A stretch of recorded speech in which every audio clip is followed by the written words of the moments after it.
Good morning, good afternoon, or good evening, depending on what time you are tuning in.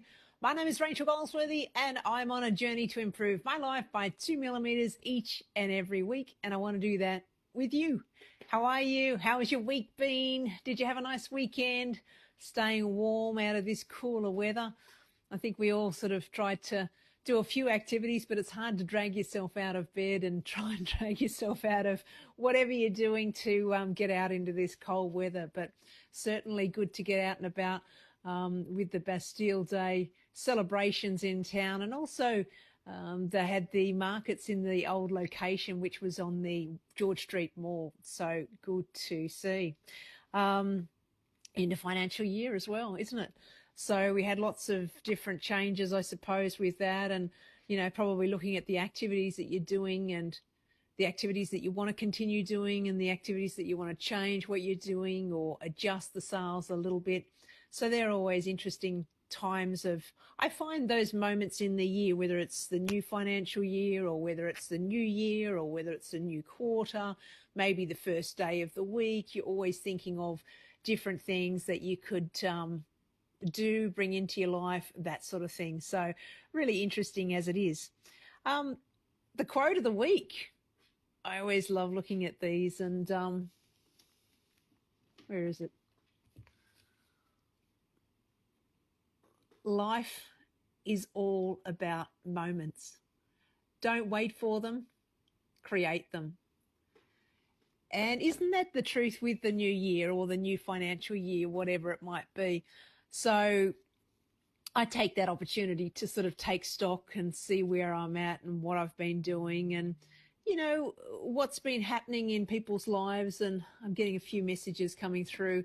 I'll just check those. But thanks for everybody for joining me. I appreciate each and every one of you. End of financial year, the new financial year. I've been inspired by a new project. It's called the Live Love 52 Plus. For two reasons, actually. 52 plus because I am older than 52, and 52 plus because there's 52 reasons in a year to create. And similar to the Live Love Big Life, I just felt with the new financial year coming in that it would probably be easier for people to work with.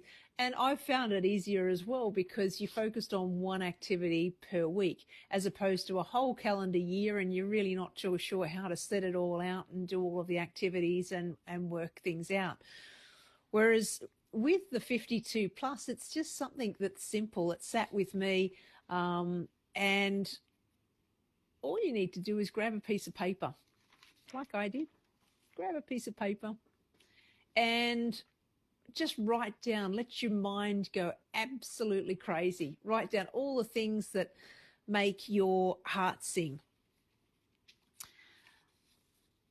And one of the things, I guess, that made me think of this was, you see a lot of TikToks, a lot of memes coming up in Instagram and those sorts of things. And one of the questions was, what's the best career advice that you've ever received? And I had to think long and hard because I'm sure each and every one of you have got a moment in your life where you thought, oh, that was life-changing, or that was a moment that changed the trajectory of my life for some reason, one way or the other. Or that was a moment that it made you reflect and think about the opportunities that are ahead of you.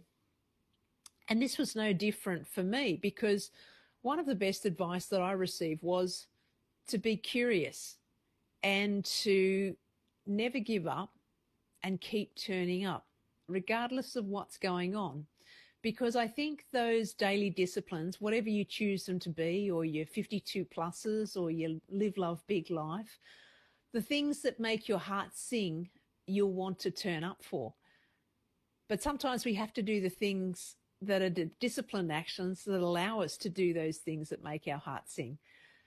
So one of the best ways I felt to be curious was to create. So whether that's in the art form that I catch up with each and every one of you on a weekly basis and we work on our 2 millimeters together, or whether it's creating a piece of artwork with the Live Love Art, Remakery, big shout out to Liz. She's working on a project there with the crew, and she's got a wonderful team of people around her, and they're always creating magic. And they're curious, I suppose, with the artwork that they do as to if you put this with that, or that color with this, or this product with that, or whether it's metal, or whether it's cotton, or whether it's paper, or whether it's a drawing, or maybe some sort of haberdashery. They're so clever there up at the Remakery in Windsor. If you haven't popped in, why don't you pop in and see them? They're on George Street Mall. They're open 7 days a week, and they do have a website and Facebook page as well. Be curious to ask questions of people walking by, or people in your office place, or your family, your friends. Be curious to ask questions about them, and learning about them can help you learn about yourselves as well.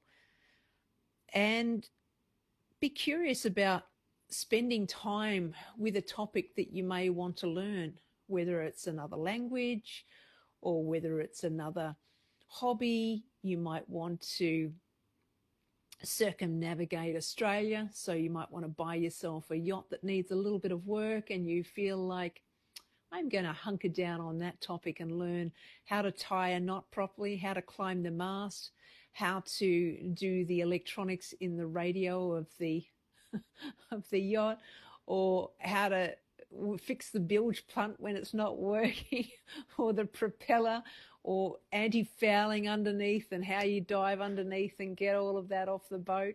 Be curious about that. I mean, it might be something that you might not know what you want to be curious about, but never giving up and always turning up regardless. And sometimes you have to sit with different things for different reasons, but I think if you have that attitude of never give up and keep turning up, you're going to head in the right direction, even though it might not seem like it at the time.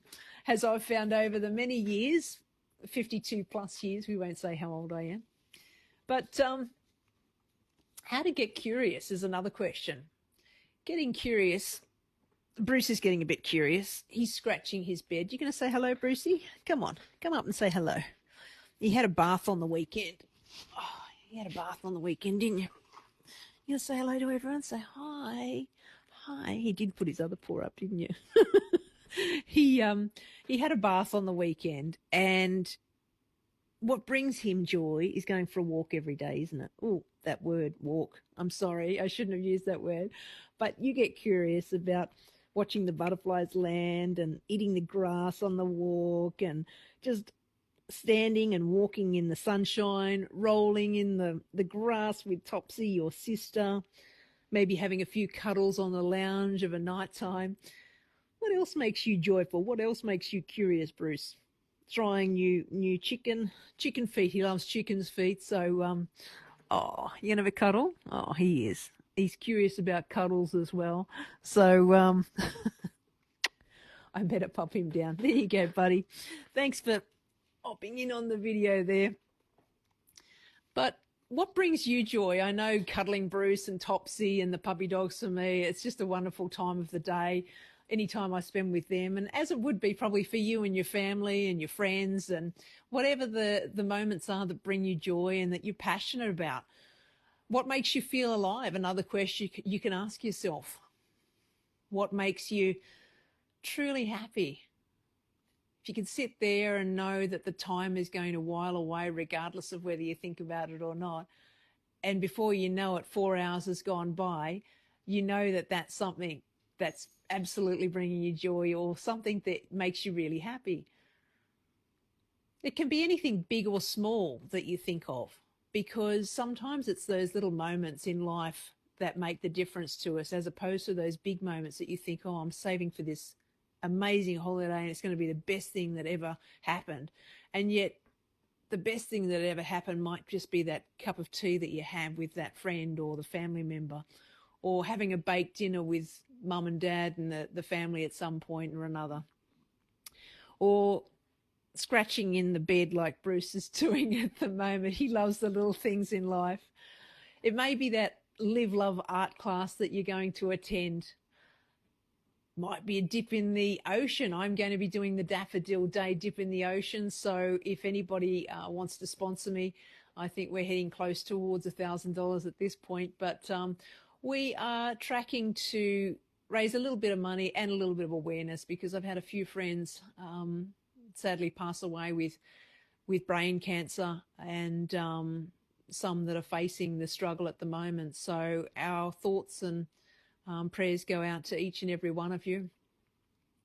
But cancer's never an easy thing, but I think if the doctors and the scientists and ourselves, we're curious about trying to find a cure and trying to find the fun in the moments in between when you get that diagnosis, and when you have those moments together, you get to share. And sometimes it's just sharing those learnings together that makes all the difference.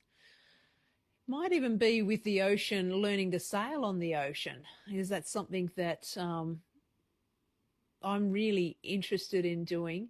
I've done a bit of sailing over the years, but not so much as what I want to do moving forward. So that's going to be very exciting. It might be making a hot chocolate with family and friends around a campfire. It might be from the creek river water that you've got one of those tablets, or maybe fresh sprung water that you might be able to get a little bit of water on the billy and boil it, and then you wouldn't have to worry about those tablets. Maybe attending a margarita making class or something. I gave some thoughts on that. And a friend of mine who's going to Switzerland, they're going to a margarita making class in a couple of weeks. Even just hanging out with somebody, a family member or a friend, sounds like fun. And as you write that 52 list, it might get harder when you get to the 20 or 30 items, but just keep going. There's no wrong answers. It's just whatever comes to your mind, just write 20, 30, 40, 50, and you'll eventually get there. And if you're wondering, oh, I can't think of any more, think of your daily routine. What do you do in your daily routine? It might even just be having a cup of coffee with yourself, and you might take yourself to a different cafe, whether it's once a week or, and have a $4.95 coffee on yourself. And you can take yourself out to a different location, a different suburb. So you're driving in different locations, you're meeting different people, and you're exploring the coffees of the world, maybe through the cafes, or maybe, I'm not too sure what that might look like, but just think of your daily routine and what makes it a perfect day for you, and what would make it a perfect day if it wasn't a perfect day, and then start writing more things around that. And keep going and write it anyway. If you're thinking, oh, that's ridiculous, it's like, why would I write that? Watching butterflies land. Well, I remember going to a trip over in America, and it was on the Florida side, and there was this beautiful butterfly farm, and they had this atrium, and it was set in the mountains. And I went to a conference with some beautiful friends, and it was absolutely gorgeous, but there was these blue monarch butterflies. And I could have sat there for days just watching these monarch butterflies, the big black ones with the blue on the wings. And I could have sat there for days just watching these butterflies, just without a care in the world, flying from plant to plant, from flower to flower, sharing the pollen, doing what they were doing, and, chatting to one another, and almost sort of effortlessly floating in the air. And then they'd eventually land. And if you were lucky enough, one of them would land on your shoulder or on your knee or on your hand. And there was that many of them. Like, there would have been thousands of them. But something as simple as that, even visiting a national park. I've been to the national park. I bought myself a voucher to for my vehicle to get into national parks. I think it's about $65 for an annual pass, which goes back to the national parks, which is good to know. And I went out, I saw the whales, watched some whales, and took a wander out there. I'm going to go to Guatemala National Park in next week, I think it is. And I'm looking at catching up again in the Blue Mountains with a bunch of friends. So, there's just some really great walks, even locally. Howe Park, there's a walk down here. You've got some of the other walks, Government Park. You can go via the river. Richmond Park, RAF Base has some nice walks along there. So even just sort of wandering around or ringing somebody and saying, hey, I want to drop in for a coffee, are you free? And you'd never be, you might be surprised it's the perfect time to catch up with people. I had some friends on the weekend, they just popped in and we had a quick coffee, and the quick coffee turned into a 2-hour coffee, and we were sitting around laughing and having a lot of fun and talking about different things and planning with what all of the friends were catching up with and what we were all doing. So, and it's kind of good because it is good because you get to hear what they're doing, and they also get to hear what you're doing, and you all get to be your biggest cheer crowd, cheerleader for each other, which I really, really like. And then once you've got that list of 52, you might have sat there for 5 minutes. It might have come out really fluently and you just wrote straight away and you've got your list of 52. If it took you a little bit longer, it means you got to enjoy your cup of tea with yourself a little bit longer. But once you've got your list of 52, and even if you can only push out 40, bring out your calendar and have your calendar in front of you and sit down and slowly work through the list. And some of the ones that need a bit more money or need a little bit more timing or planning or booking because, you need to book ahead, they might be ones that you schedule later in the year. But we're in July now. So, you could do 6 months of the year. You could do up to Christmas time if you weren't able to get the 52 out. So even if you did 20 or 30 items, you could do for the next 20 or 30 weeks. And just one day a week, and it might be a Saturday. You might not be working on the weekends. Sunday might be the day that you want to spend that time. Or it might be even during the week. You might be a lunchtime person that want to sort of duck out from work and spend half an hour on doing the activity that you want to do. Or it might be an evening activity if you wanted to catch a movie with some friends, or if you wanted to do a lunchtime dinner or lunch or dinner or something like that. So just plan for the events and plan it out and organise it. And the ones that don't take that much planning, you can put them in the first couple of weeks and then ease into the others. But you see how easy it is that if you sit down maybe for that day and then you work out what you're doing for that day, and it's as simple as that. That's that day's activities. That's that week's activities. And by the end of the week, by the end of the year, you've had 52 activities that you wouldn't ordinarily have scheduled. And yes, I'm sure there'll be other things that you put into your schedule. I'm sure that there'll be other things that will happen as a result of you doing this. It may inspire you to book 104 things. I'm not too sure. But certainly if you work towards that, that just gives you a little bit of a plan, a little bit of an action plan. And now, my friends, you have 52 things to look forward to for the next year. So life is about moments. Don't wait for them. Go and create them, as I will do. This week, we've got a few things going on. As I said, I'll be doing the National Park Walk, so that will be a lot of fun. And we had an opening of tonight. I wasn't able to make it, but I wanted to give a big shout out to them. They'll know who they are. They've just bought the local newspaper. I don't know that I'm supposed to be saying anything, but you all heard it first. And I'll give you, we might even get an interview with them because it's kind of exciting. And I've known these people pretty much all my time in the Hawkesbury, and they're a beautiful family. And I'm looking forward to sharing some stories with you about them and their successes. And I think that's it for tonight, people. So stay warm, take care of yourselves and each other, and I look forward to hearing about your moments of curiosity, your moments of creating, and what you made of your 52 plus. Have a good week, good night ahead, and we'll catch up with each and every one of you very soon. Bye for now.